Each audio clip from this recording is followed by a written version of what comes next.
A continuación, Noticiero Telesucesos. Clasificación A. Apto para todo público.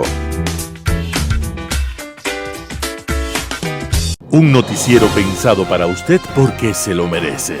Nos acercamos a la realidad desde diferentes perspectivas. Noticiero Telesucesos. Primera parte del Noticiero Telesucesos con las noticias más importantes del día. El término arena dejó tiempo atrás de ser sinónimo de muerte. Hoy es un espacio de vida, de desarrollo de una de las actividades básicas del comportamiento humano, el deporte, que quizá, como ninguna, moviliza sentimientos y emociones, elimina como principio la violencia, intereses personales, trampas, desunión e intrigas. El deporte, con sus valores, solo deberá entregar mensajes de bien para mejorar las actuales estructuras sociales y políticas en deterioro en las que vive nuestro país. Hoy entregamos a nuestra audiencia de la ciudad de Quito deportes y en especial a la parroquia de Calderón, uno de los sectores populares de mayor desarrollo de la ciudad, con una población estimada en 1 millón de habitantes que están en contacto diario con el canal 29 UHF y el canal 29.1 UHF Digital. Presente con sus instalaciones deportivas en Llano Grande, su centro de gravedad.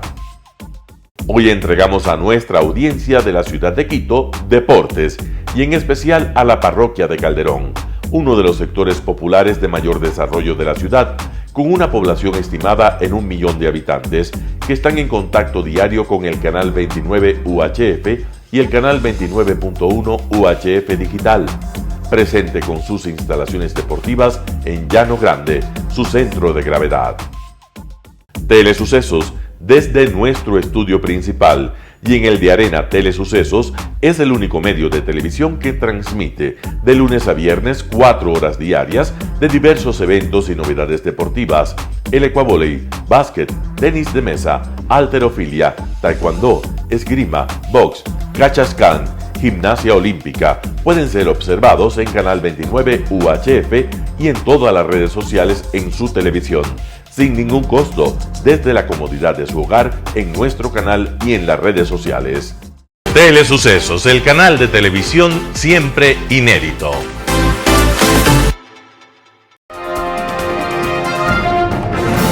Un día como hoy. Un viejo proverbio dice que nadie es profeta en su tierra, pero algunos, durante un buen tiempo, no han sido tampoco profetas en tierra ajena. Uno de ellos fue el famoso músico alemán Richard Wagner, un hombre que en su momento tuvo que abandonar su patria y viajar a París para escapar de las deudas. Allí, en la ciudad luz, su música tampoco resultó del agrado del público y otra vez escapó, acosado por los acreedores. Wagner huía de unos y de otros, pero nunca pudo escapar de su verdadera pasión, de la música, a la que le entregaría en medio de todos los sinsabores y dificultades toda su capacidad de creación. Por fin la diosa Fortuna se abrió a su talento musical y Wagner pudo triunfar en su patria, y lo hizo en un género de mucha exigencia, en la ópera, que interpretaba lo más épico de la historia alemana. Wagner logró su máxima expresión en la ópera gracias a su formación de actor y literato y a su entorno familiar, en el cual había pintores y cantantes, actores y escritores de la más refinada estirpe.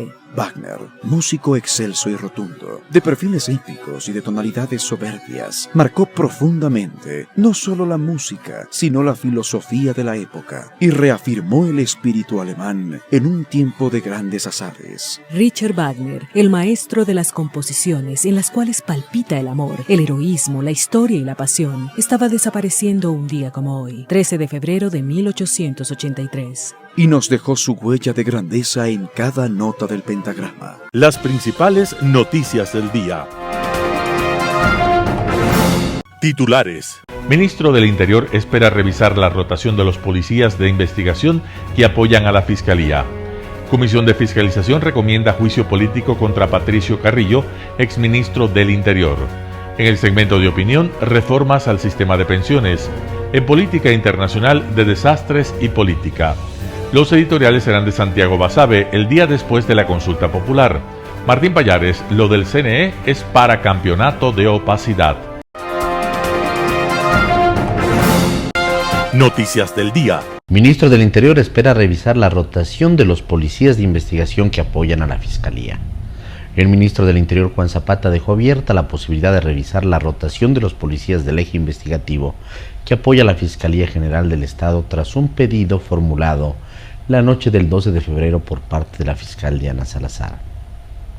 El anuncio lo realizó ante la comisión ocasional que investiga la supuesta corrupción en las instituciones públicas del Estado, donde los legisladores miembros de la mesa centraron sus cuestionamientos en la rotación del personal de la Policía Nacional que apoya en la unidad de investigación de la Fiscalía General del Estado. El funcionario aclaró que la rotación es parte de la normativa y que no es un hecho ilícito. Recordó que los servidores que fueron removidos tuvieron más de 2 años en esa área, cuando ellos debieron ser cambiados hace 1 año. Zapata señala que la oxigenación es positiva y que en el caso de la Fiscalía se dio la rotación de 39 agentes que fueron reemplazados por 40 uniformados del mismo eje investigativo y que están dispuestos a presentar a la Fiscalía las pruebas de confianza. Insistió que la transición será ordenada para no entorpecer las investigaciones. Además, manifestó que la policía no va a dejar de apoyar a la Fiscalía y que tampoco la policía pondrá en riesgo la seguridad de la fiscal Diana Salazar. La Comisión de Fiscalización recomienda un juicio político contra Patricio Carrillo, exministro del Interior.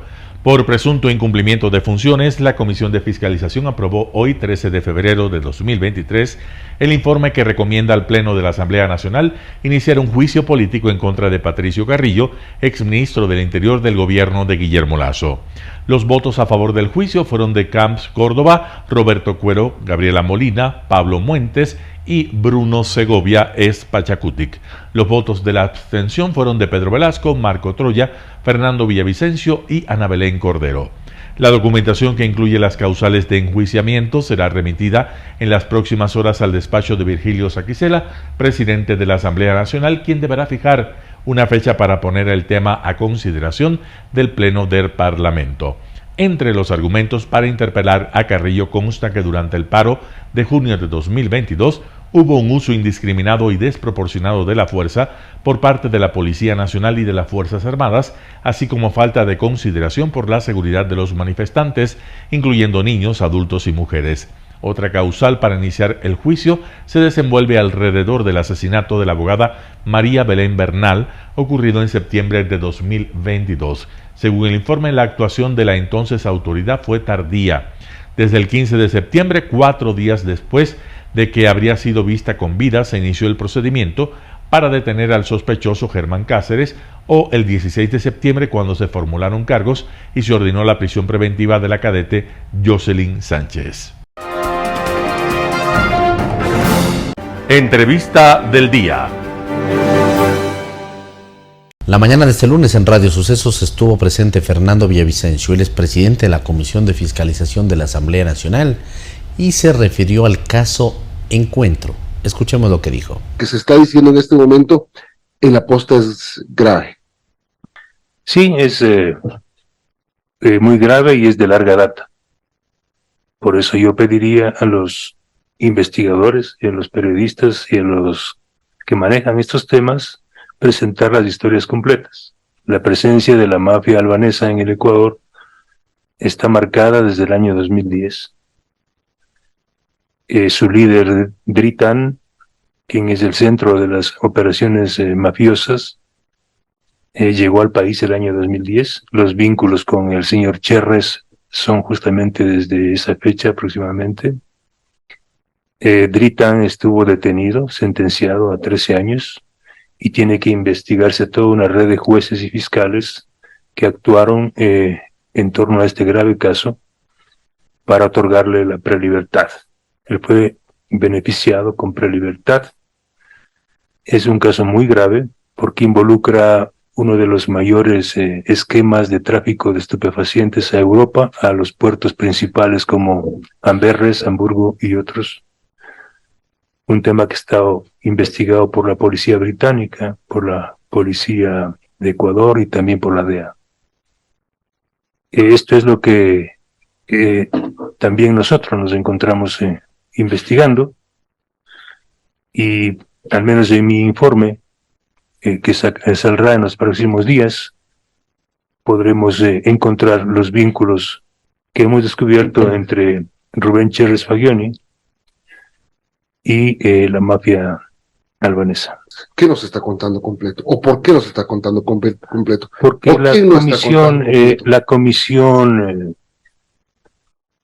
multipartidista creada en la Asamblea marcó un horizonte y marcó un tiempo de investigación.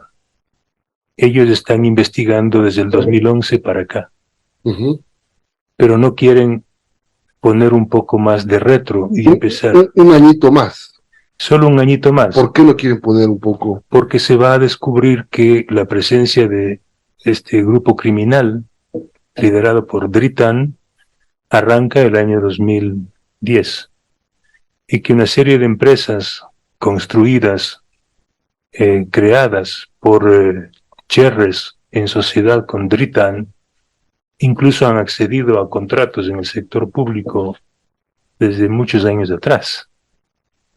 Y yo por eso he sido crítico con esta comisión multipartidista, que lo que pretenden es utilizar estos elementos que son muy graves con un clarísimo direccionamiento político. Aquí tienen que caer todas las piezas, las grandes, no solo los peones, tienen que caer los alfiles, las reinas y los reyes.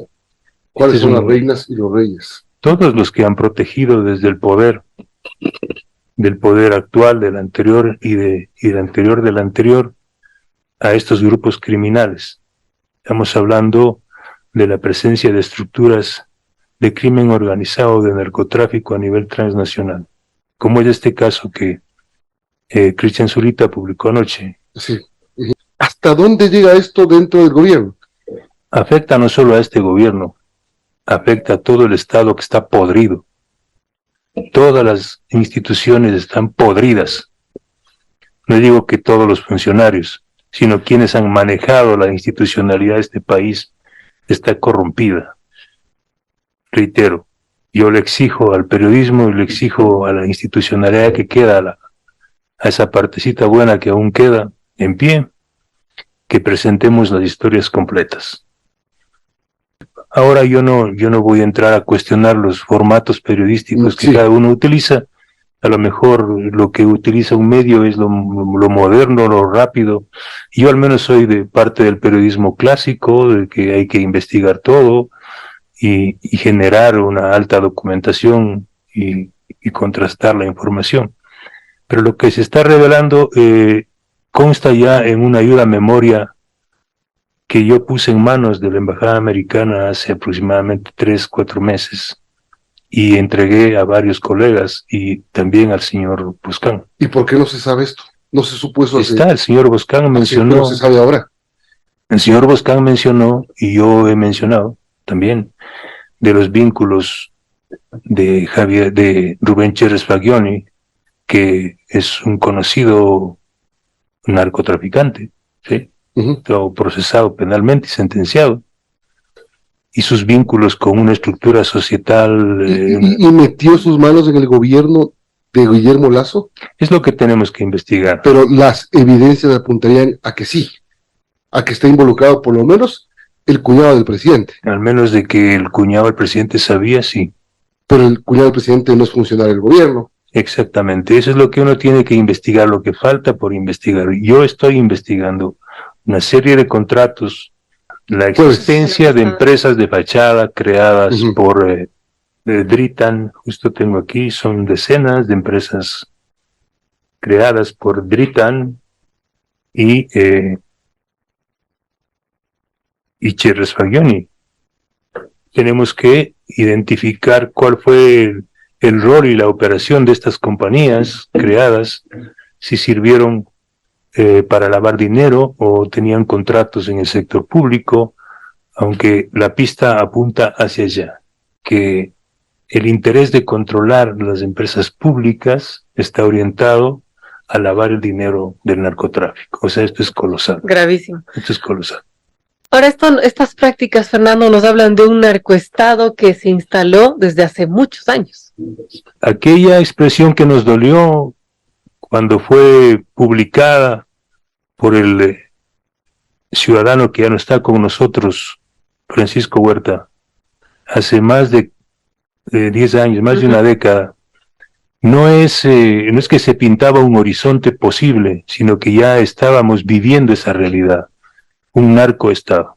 Y hoy podemos decirle con letras mayúsculas, Ecuador está tomado por el narcotráfico, por los carteles albaneses, Jalisco Nueva Generación, Sinaloa y ejércitos privados que someten a la sociedad. Y me duele mucho más que frente a esta brutal realidad se pretenda torcer la voluntad ciudadana, que al menos con la pregunta 1 de la consulta popular nos daba la posibilidad como Estado y como sociedad de enfrentar al crimen organizado a nivel internacional, extraditando a los mafiosos que hoy nos ponen de rodillas. También en Radio Suceso se presentó la mañana de este lunes Arturo Moscoso, director de la Escuela de Relaciones Internacionales de la UID. ¿Para hablar de qué? De la situación del gobierno nacional. Escuchemos lo que dijo. ¿Cuál es su criterio de todo esto que se está viviendo, que está un poco convulsionado todo el ambiente político? Es evidente que el gobierno sale debilitado de confirmarse los resultados de la consulta, a pesar de estas denuncias de fraude que habrá que investigar. Y claro, era una apuesta arriesgada, ¿no? Era una apuesta arriesgada en donde se pretendía que la consulta se desligue del presidente, pero no se logró, ¿no? Y se cumplió eso que sucede siempre en las consultas populares en Ecuador y en casi toda Latinoamérica, que es ligar la consulta a quien pregunta y no sobre lo que se pregunta, ¿no? Entonces, se convierte más bien en un apoyo o rechazo al preguntante más que en una respuesta a lo que se está preguntando, ¿no? Lo cual es penoso porque me parece que eran preguntas interesantes y que iban a atender sobre todo el tema de la extradición o el tema del Consejo de Participación Ciudadana. Eran preguntas que nos iban a ayudar a mejorar un poco la situación del país, ¿no? Y bueno, ya, claro, la pérdida en la consulta es un golpe para el gobierno y evidentemente tiene que actuar en consecuencia. Siempre los ministros son fusibles en momentos de crisis, ¿no? En los regímenes presidenciales. Y en este caso, pues, se ha sacrificado algunos nombres de personas muy cercanas al gobierno, justamente para darle oxígeno al gobierno mismo y al gabinete, ¿no? Al gabinete para que haya una sensación de que no hay inmovilismo en el gobierno, ¿no? Ha salido gente muy cercana a Guillermo Lasso desde antes de que sea gobernante, lo cual nos da un poco la medida de la crisis que está viviendo en el gobierno, ¿no?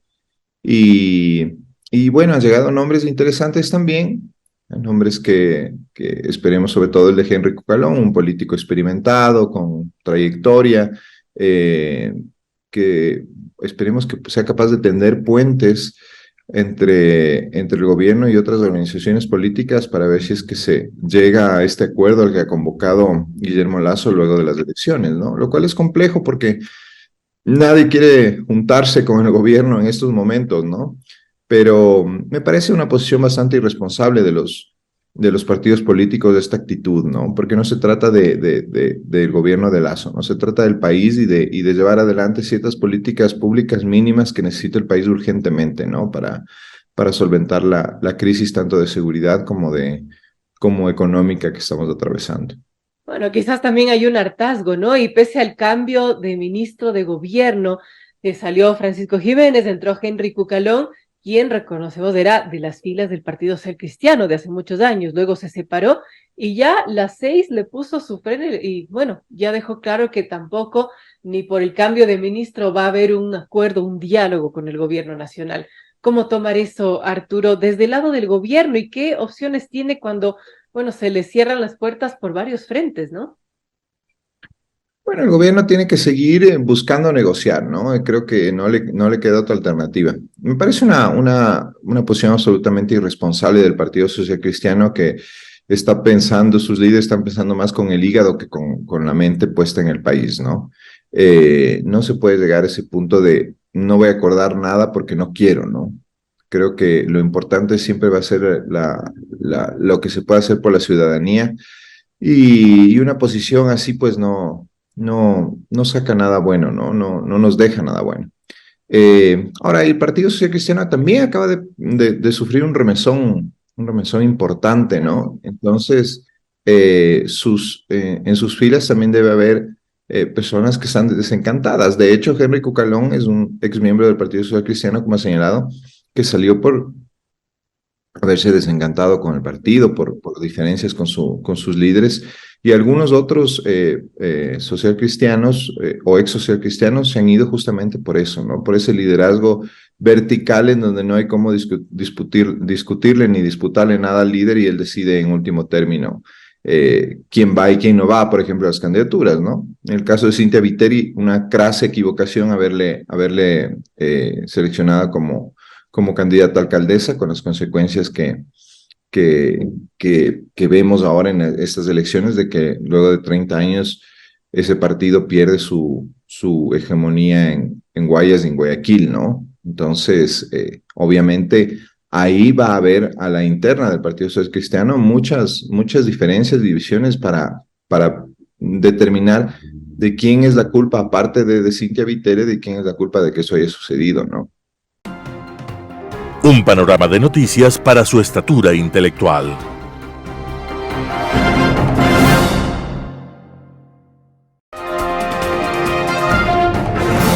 Opinión. Estimados amigos y amigas, gracias por estar con nosotros en este programa de Telesucesos. Hoy el país está envuelto en noticias fundamentalmente por efectos de lo que ha pasado en el proceso electoral del día domingo pasado. Nosotros haremos un comentario sobre eso y sus efectos sobre la economía la próxima semana.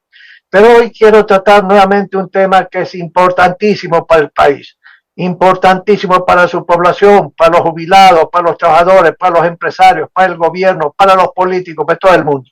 Tiene que ver con las reformas al sistema de seguridad social. Ya tratamos alguna vez este tema, pero creo que de tanta importancia el tema que es necesario que volvamos a repetir el tema y hacer comentarios adicionales. El presidente decidió por decreto formar una comisión presidida por un economista que es de buen prestigio profesional, el señor Augusto de la Torre, y hay otras personas también que forman esta comisión que tienen como obligación sencillamente, primero, hacer un diagnóstico de toda la situación del sistema de seguridad social y del sistema de pensiones en forma especial. Segundo, ver las fallas del sistema. Tercero, recomendar lo que es necesario para hacer que el sistema sea sostenible en los próximos 30 años. Y en función de eso, pues se prepara un proyecto de ley que debe ir a la Asamblea para reformar el sistema. Este grupo ha comenzado, a través de su coordinador y otra serie de respetables personas del grupo, a comenzar a contactar a una serie de profesionales de la economía, de la finanza, de la banca, etcétera. Y entiendo que también deben estar preparando una serie de reuniones con líderes empresariales, líderes sindicales, líderes de los jubilados, etcétera, a los efectos de ver la opinión de cada uno de ellos, ¿sí? Porque hay que saber exactamente los diferentes grupos sociales qué piensan sobre el sistema, qué opinión pueden dar para hacer que el sistema sea sostenible en los próximos 30 años. Y en función de todo eso, poner su propia experiencia y lo que es posible recomendar dentro de las circunstancias políticas que tiene el país actualmente, ¿sí? Y naturalmente eso le servirá de base al presidente y a sus asesores, junto con la comisión, para preparar un proyecto de ley para reformar el sistema. El sistema que tenemos, como alguna vez dijimos, se llama un sistema de repartos, en que las contribuciones, en este caso las contribuciones de los trabajadores, las contribuciones de los empresarios, a este fondo, el fondo de pensiones, sencillamente es de 20.6% aproximadamente, ¿sí? Y este fondo es el que sirve para poder financiar las jubilaciones de los ecuatorianos cuando estos están naturalmente afiliados al Seguro Social ecuatoriano y al sistema de pensiones. ¿Cuántos jubilados más o menos existen en el país? Alrededor de 600.000 jubilados. ¿Y cuánto es el monto de las personas contribuyentes? Alrededor de unos 3 millones de personas. Pues el sistema de reparto, este sistema que tenemos, se caracteriza fundamentalmente porque todas las contribuciones van al fondo común, un fondo, y ese fondo se financia todo el sistema de pensiones.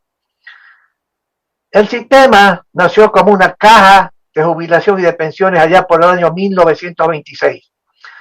Y algunas veces un otro gobierno ha querido, como el de Sixto Durán Ballén, un gran presidente del Ecuador y que en paz descansa, quiso reformar, hizo una consulta y sencillamente, políticamente hablando, pues la ciudadanía no le dio la razón a lo que quería hacer el presidente en ese entonces. Entonces hay consideraciones políticas que muchas veces no permite llevar a cabo. Pero amigos, el sistema es insostenible. ¿Cuánto es el patrimonio en este momento del Seguro Social ecuatoriano? Si mal no recuerdo, 20.000 millones de dólares. ¿Cuánto es el fondo de reservas del sistema de pensiones? Unos 6.000 millones de dólares. Ahora, este 20.6% alcanza para financiar todas las jubilaciones a las 600.000 personas aproximadamente que existen en el Ecuador. Sí, por algunos años más. Pero en el largo plazo, sencillamente eso es insostenible. No habrá dinero. Hoy por hoy hay un déficit entre lo que paga el Seguro Social a los 600.000 y pico de jubilados o pensionistas frente a lo que le entra como contribuciones de trabajadores y empresarios. Ese déficit se asume teóricamente que lo cubre el gobierno a través de la contribución legal del 40%. Y el gobierno muchas veces no paga, se atrasan los pagos y hay una especie de tensiones entre las autoridades del Seguro Social y el Ministerio de Finanzas. Porque en un momento dado el seguro dice, tienes que enviarme 100, y el Ministerio de Finanzas dice, no, yo mis cálculos dan que son menos de 100. En todo caso hay un déficit, y ese déficit, ¿cómo se financia? Si no alcanza la contribución que da el gobierno nacional vía el Ministerio de Finanzas. Sencillamente el déficit se financia, el saldo que no es financiable, se financia de las reservas que se están reduciendo cada vez más. Y ese fondo, si mal no recuerdo, está entre 5 a 6.000 millones de dólares. Y si, amigos, el déficit que no puede ser cubierto por el Ministerio de Finanzas, por el gobierno nacional, en vista de todos los problemas fiscales que existen, 1.000 millones de dólares más para cubrir toda esa diferencia, significa que en 5 años, pues sencillamente el fondo de reserva se agota.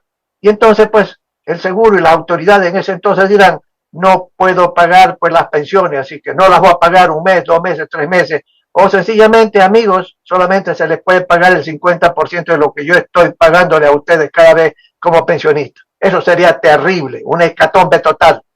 Hay una bomba de tiempo de tipo financiero que está en camino y no se le puede permitir que esto explote en los próximos años. Por eso es necesario la reforma total del sistema. Naturalmente no puede haber una reforma radical al estilo chileno, porque eso no camina bajo ninguna circunstancia, sino un sistema mixto, con el sentido de solidaridad de una parte como la tiene el sistema y luego complementariamente una cuestión voluntaria. Pero ¿por qué el sistema ya es insostenible? Por varias razones, pero fundamentalmente por problemas demográficos. Hace mucho tiempo atrás, sencillamente cada mujer, por ejemplo, tenía 6.4 hijos. Hoy tiene muchísimo menos. El crecimiento de la masa de afiliados cada vez ha sido menor del pasado. En el pasado, por efecto del crecimiento de la población, del crecimiento de los trabajadores y por lo tanto el afiliado era mucho mayor de lo que actualmente es. Y el porcentaje de crecimiento de los jubilados cada vez es mayor. La esperanza de vida al nacer, hoy por hoy es 77 años, cuando hace 10, 15 años era mucho menor, ¿sí? Y esa esperanza de vida al nacer va a subir a 80, 85 años en el futuro por una serie de razones, entre ellos la revolución médica. Hay medicamentos para controlar la presión arterial, la diabetes, etcétera, etcétera, etcétera. Entonces la gente hoy vive mucho más y eso implica que el Seguro Social a través del sistema de pensiones tiene sencillamente que seguir pagando hasta que muere el afiliado, por ejemplo, ¿sí? Entonces, cuando se hacen los cálculos eso no funciona. Así que, mi amigo, yo les digo nuevamente un mensaje. Hay que reformar el sistema de pensiones en el país. Hay que reformarlo y los políticos ecuatorianos ojalá se convenzan de esta tarea. Gracias, amigos. Volveremos con nosotros la próxima semana. Global Hoy con Alan Carney. De desastres y política.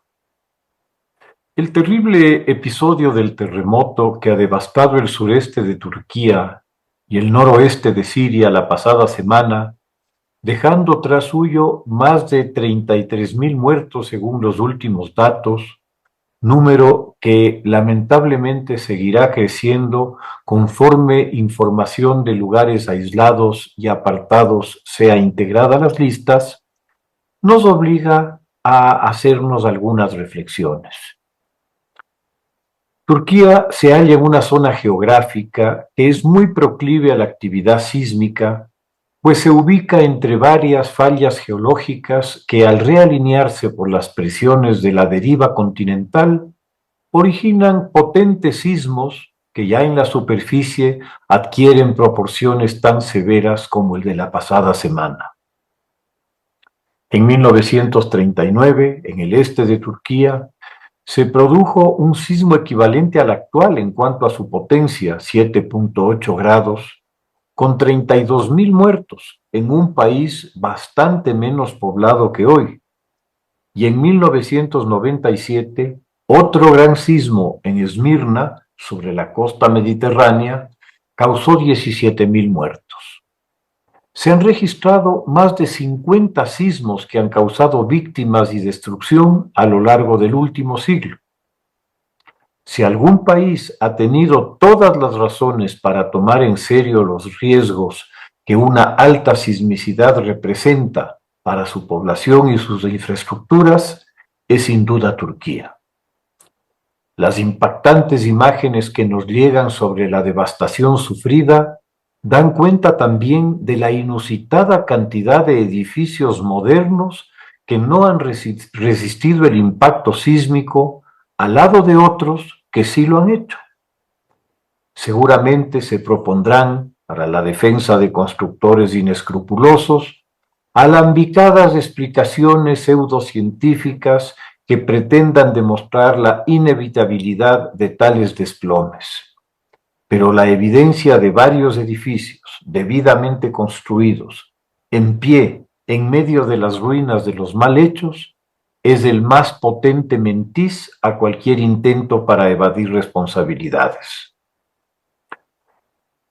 El sismo de 1997 fue muy bien utilizado por el entonces candidato, hoy presidente Erdogan, como argumento de campaña al destacar los errores del gobierno de entonces en la gestión del desastre y la corrupción de las autoridades locales y nacionales en la aplicación de las normas antisísmicas que son indispensables en zonas de riesgo. Como la historia da la vuelta si no se la impulsa hacia adelante, el nuevo desastre puede ser la némesis del presidente, en plena campaña para su reelección este año. Como populista que es, inmediatamente se ha lanzado a la casa de los constructores y de los ingenieros estructurales de los edificios caídos, pues le toca buscar culpables, cualesquiera que sean, con tal de que él no deba asumir nada. Tras más de 20 años en el poder, sí le resultará difícil culpar al gobierno anterior por la desidia de ministerios y municipios en la concesión de permisos de construcción, así como en la fiscalización de las obras. Como pasara en el año 97, el espectro de una campaña por parte de la oposición dedicada a señalar toda la irresponsabilidad estatal para prevenir los riesgos estará flotando sobre Erdogan, más aún en un momento económicamente difícil por la desatada inflación del orden del 5% por mes que ha pulverizado el poder adquisitivo de la ciudadanía que, como en todo proceso inflacionario, se empobrece cada día que pasa. Que se lo cuenten, si no, sus colegas venezolanos y argentinos. Erdogan, sabedor de sus dificultades internas, había orientado su campaña a su gestión internacional, con la proyección del renaciente poder turco en la región y la anunciada e inminente acción militar contra los reductos kurdos del norte sirio e iraquí, pues una guerra victoriosa es siempre buena propaganda. También se ha aprovechado de la situación originada por la guerra entre Rusia y Ucrania para bloquear y dilatar la integración de Suecia y Finlandia a la OTAN, pretendiendo demostrar casa adentro su firmeza y determinación. Sin embargo, la base del ataque militar a los kurdos en la actual circunstancia, cuando los esfuerzos de alivio y rescate a su población deberían ser los prioritarios, sería una demostración del más absoluto desprecio por las necesidades que los cientos de miles de damnificados van a tener que satisfacer durante mucho tiempo por venir, pues la recuperación será larga y costosa. Por otra parte, la presencia kurda en el norte de Siria se da también en una parte de la zona afectada por el mismo sismo, con lo que la imagen de Erdogan sería la de un carnicero ensañándose con las víctimas del mismo cataclismo que los suyos, atacando las ruinas de pueblos y ciudades tan o más devastadas que las turcas. Pero no hay que descartar nada. Para los populistas, cualquier medio es bueno para llegar y mantenerse en el poder, y la decencia no es algo que les quite el sueño. A nombre del nacionalismo y algún presunto honor y soberanía, nada raro será ver concretarse la anunciada agresión para la que ya se aseguró manos libres de parte de Rusia e Irán, los valedores del genocida Bashar al-Assad en Damasco. La medida de la bajeza moral de este último han sido las trabas burocráticas y políticas para el paso de la ayuda humanitaria al norte sirio, para tratar de aliviar el añadido desastre del sismo a la ya muy precaria situación de cientos de miles de refugiados, sirios ellos mismos, desplazados por la eterna guerra civil hacia la frontera turca. Assad ha hecho todo lo posible por dificultar o impedir que la ayuda llegue a sus opositores, pretendiendo incluso que se le atribuya a su régimen la entrega de la ayuda. Del lado turco, de nuevo, el gobierno ha sido muy criticado por la lentitud demostrada ante los efectos del sismo, gestionadas por una institución creada por Erdogan para atender emergencias en el país. Anteriormente, como en buena parte del mundo, por la inmediata disponibilidad de recursos humanos y materiales, las Fuerzas Armadas, que juegan un papel esencial en eventos catastróficos, pues sus tiempos de reacción están libres de trabas burocráticas, fueron apartadas de estas funciones por el evidente propósito de Erdogan de restarle influencia y posibilidad de ganar prestigio al ejército, una institución de la que desconfía, pues sabe que al final del día es la única que puede retar su poder. Vale la pena reflexionar sobre las lecciones que se deben extraer de las tragedias. En una zona tan o más proclive a los sismos, Chile ha demostrado que con códigos estrictos de obligatorio cumplimiento, debidamente fiscalizados, se puede reducir drásticamente la pérdida de vidas en eventos catastróficos. Con nuestro Cotopaxi enviando señales de humo, ¿no será bueno preguntarnos cómo andan nuestros planes de contingencia para un evento eruptivo? ¿O cuán seriamente se aplicarán los criterios técnicos constructivos ante eventos sísmicos? El que buena parte de la Tacunga se haya construido a lo largo de la ruta de uno de los principales desfogues del volcán, el río Cutuchi, no habla muy a favor de esa seriedad. La mala política mata. Muchas gracias. Editorial. El día después de la consulta popular, artículo de Santiago Basabe publicado en Primicias. La consulta popular nos deja varias lecciones. Una de ellas, orientada a los políticos en especial, es que la recurrencia a ese mecanismo de democracia directa se debe dar en momentos en los que el gobierno tiene mayor aceptación popular. Si se hace lo contrario, es decir, Si se presentan propuestas de este tipo cuando el jefe de Estado atraviesa un periodo crítico de respaldo ciudadano, el resultado más probable es la derrota electoral. Así no deberían suceder los hechos, desde luego, pero así es como la realidad efectivamente opera. Idealismo frente a pragmatismo. Y aunque lo dicho parece una obviedad, las decisiones asumidas al respecto por el gobierno de Ecuador dan cuenta que no siempre el sentido común impera. De paso, lo ocurrido hace pocos días en el país equinoccial debe alertar a los actores políticos sobre un elemental principio de duda respecto a las encuestas que circulan y sobre todo a las que solo buscan alimentar el ego de los gobernantes. Pero hay lecciones también para la ciudadanía. La consulta popular o el referéndum son efectivos y útiles cuando los proponen los ciudadanos organizados. En esos casos es vivido el espíritu de participación ciudadana y la capacidad de asociación cívica. Ese tipo de propuestas inexistentes en Ecuador son las que recogen las necesidades de las mayorías y buscan cambios orientados al bien común. Las otras, las que vienen de arriba hacia abajo, solo pretenden legitimar al gobernante de turno o apalancar su agenda de políticas públicas. Esto ha sucedido casi sin excepción en América Latina y seguramente seguirá siendo parte de nuestra dinámica política. Tanto es así que en muchos círculos ni siquiera se menciona la consulta popular o el referéndum como mecanismos de democracia directa, sino como herramientas de gobernabilidad de los presidentes. Así de distorsionada es la imagen que tenemos sobre estas instituciones democráticas. Una lección adicional tiene que ver con la lectura posterior de los resultados de un evento electoral de este tipo.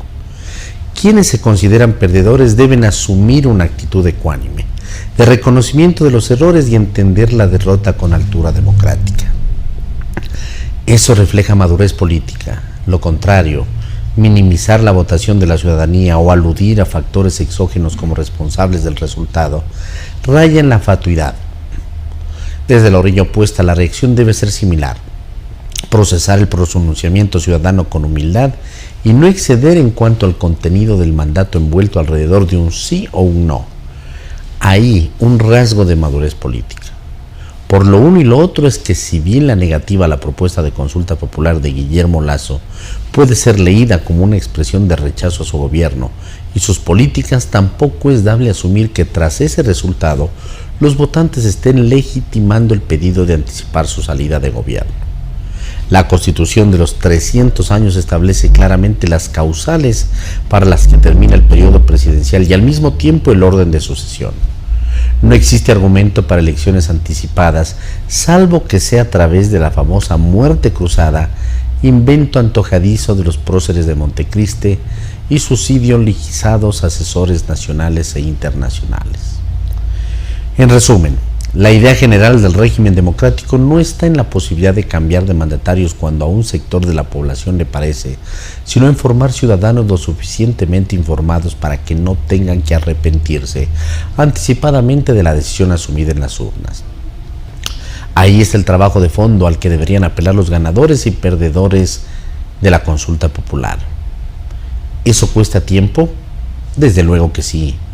Como contrapartida, cuando los primeros resultados se observan, el civismo gana espacio en las sociedades y los impostores tienen menos oportunidades para engañar al pueblo con falsas promesas.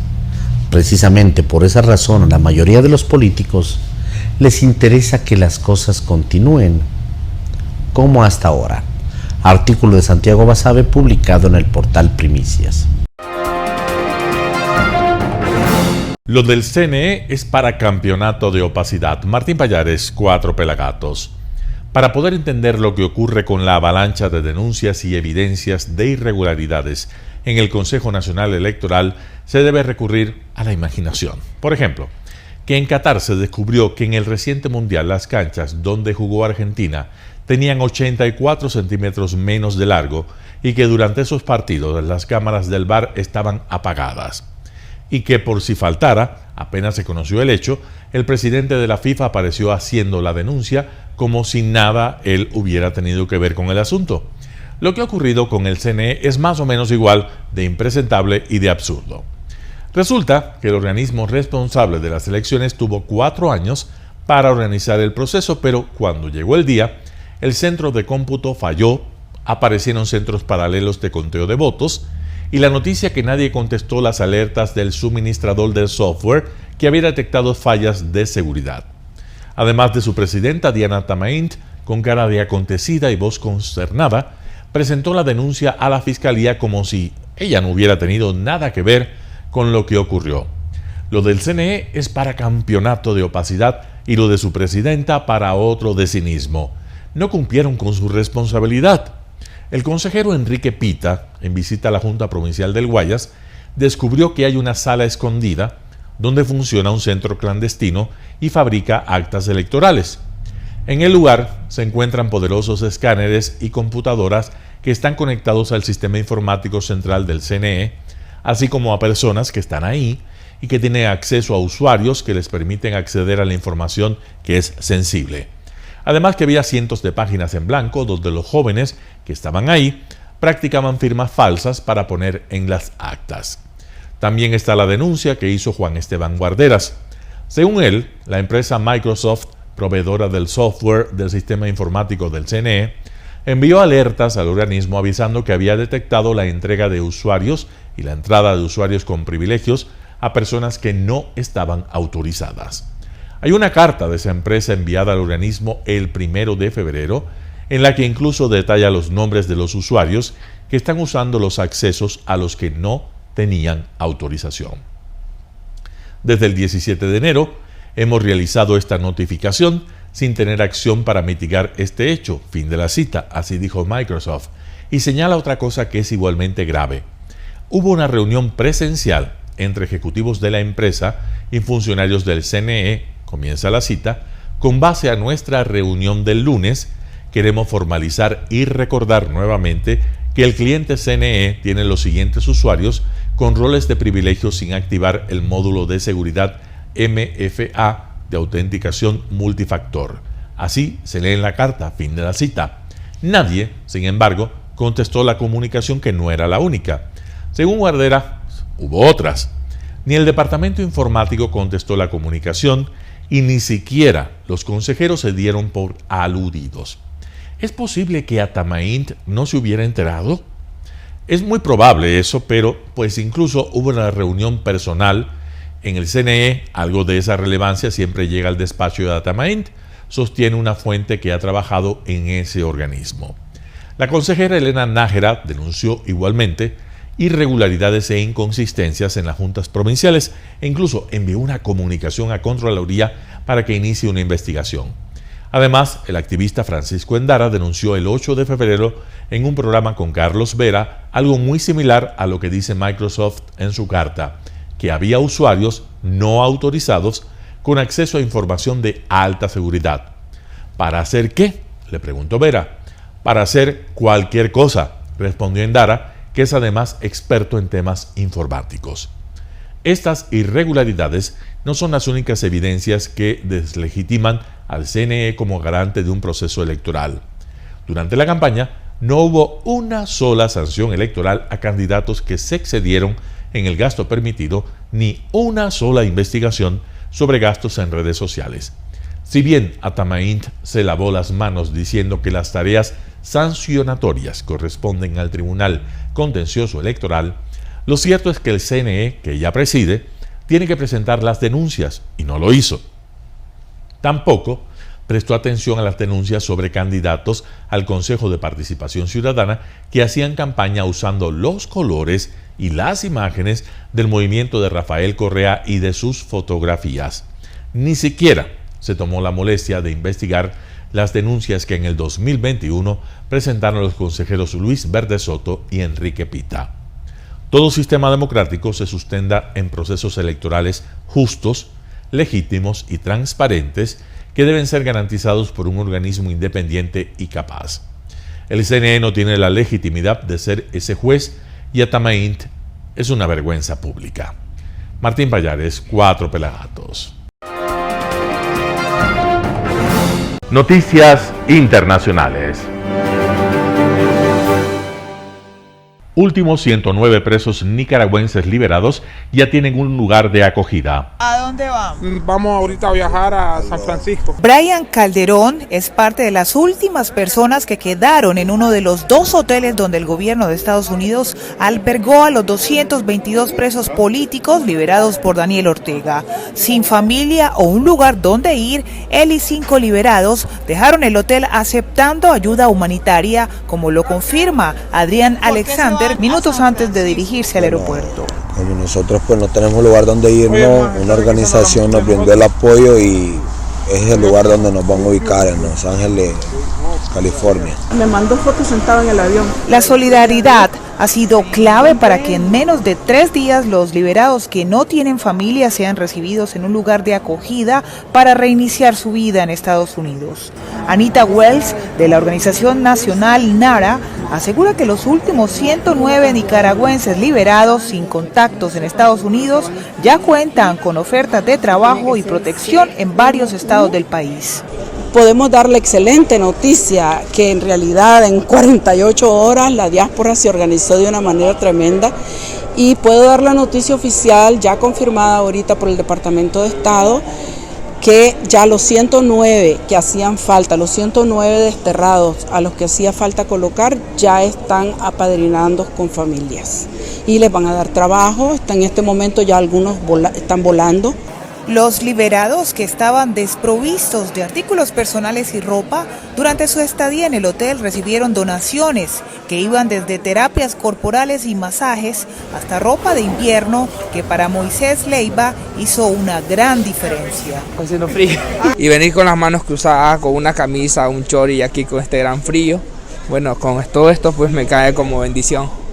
El camino es largo y apenas inicia para los recientes opositores liberados. Hasta ahora, un parol humanitario durante 2 años ofrecido por el gobierno de los Estados Unidos, la red de apoyo de la diáspora nicaragüense a nivel nacional y la alegría de estar nuevamente en libertad son las herramientas con que cuentan los 222 presos políticos desterrados por el gobierno de Daniel Ortega. Desde Virginia, Divalicet Cash, para Voz de América. Estados Unidos derriba el tercer objeto volador no identificado en 3 días. Estados Unidos mira al cielo con recelo tras el derribo de 3 objetos voladores en 3 días. El último fue abatido este domingo por aviones militares en el lago Hurón, al norte del país. Otros 2 objetos fueron derribados en Alaska el viernes y en Canadá el sábado. Fue el primer ministro del país, Justin Trudeau, quien autorizó a Estados Unidos el derribo del segundo. También la semana pasada un pequeño globo aerostático de procedencia china sobrevoló zonas militares en territorio estadounidense antes de ser derribado. Según Estados Unidos se trataba de un globo espía, aunque China mantiene que era un sistema de medición meteorológica. La aparición de estos misteriosos objetos ha abierto una crisis diplomática entre ambos países.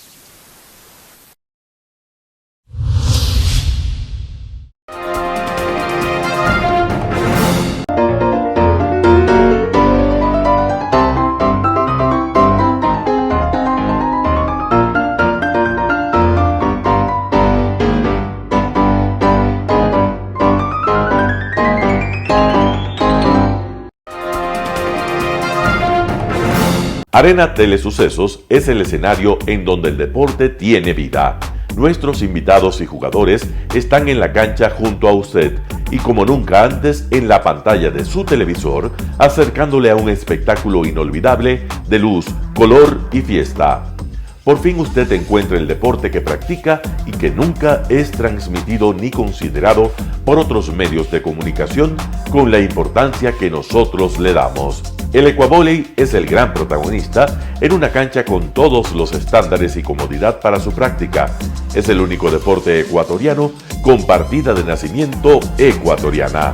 Somos inéditos, nos acercamos al deporte popular de nuestra gente que comparte nuestros esfuerzos.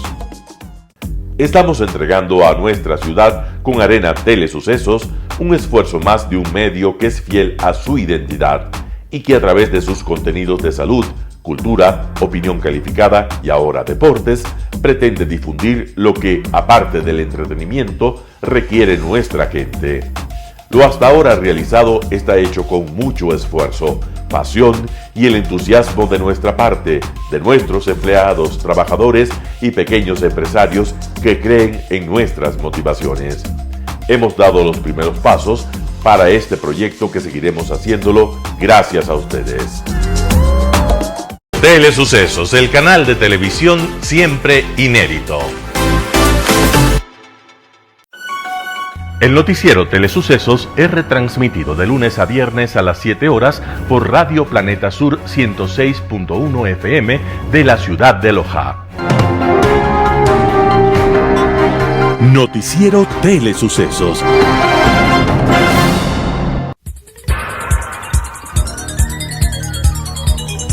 Las opiniones vertidas en este espacio por la producción y dirección del programa son de exclusiva responsabilidad de sus autores y de quienes intervienen en ellos.